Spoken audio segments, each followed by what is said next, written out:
Reverend Dr. Ken Gordon, spiritual leader for Centers for Spiritual Living, coming to you this week for July 9th with our 2017 value-based themes. Our values this month are based on open communication. We stand together in a shared commitment and devotion to our spiritual principles, practices, and values. We communicate openly with each other in an atmosphere of collaboration and inclusion.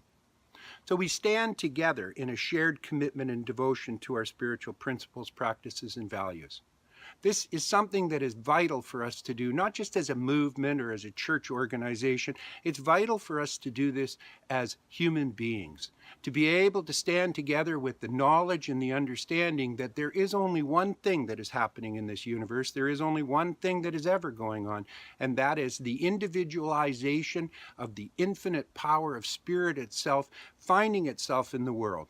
To be able to bring this forward, as I spoke about last week, it's necessary for us to be able to step out of this idea of polarization, to stop demonizing people, to stop holding things against people that are not true, that are made up in our own minds and our belief systems. Because only when we really embrace the truth will we find ourselves in a place that is filled with prosperity and abundance, where wealth, health, and creative expression and loving relationships absolutely flourish. Reverend Ellen Grace O'Brien says in her book, Surrendering It to Grace, surrender of the sense of separation does not mean extinction of the individual. It means divine action, grace, flowing freely without the conflict of self-will. To be able to surrender ourselves to our own inner power, to realize that the truth of what we see on the outside is a reflection of what we hold to be true on the inside, is the value that we're really talking about here. Carolyn Miss, in her book, Entering the Castle, Finding the Inner Path to God and Your Soul's Purpose, said that Jesus said, "Empty yourself and I will fill thee." This is the consciousness that we want to embrace. Possessed by an active, mystical purpose, you follow guidance, releasing your expectations of what the outcome will be, and live with great faith, continued devotion to inner work.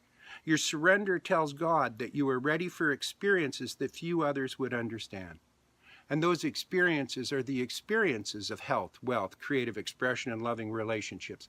Those experiences are our natural birthright when we give up this shell that we have around us, this facade, this veil, as Emerson would call it, that prevents us from being able to see the world in its most beautiful and most divineness that we can possibly do. Reverend Howard Thurman said, "Gracism lifts up the spirit, empowers the individual and group who live within the threat of violence as sacred scriptures, and they declare the vital importance of all are declared in talks and sung with joy, so it is infused into the consciousness of one's being.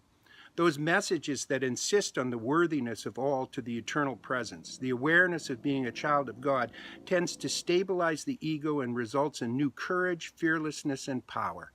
This is exactly the movement that we need to take today in the evolution of our teaching and the evolution of spirituality in the world. We are the models of it, and we must attain it through the use of open communication and through a shared commitment to the same ideal and the same vision. Anyway, I know you're going to have a great Sunday, so bless you, and please know that you're loved. Thank you.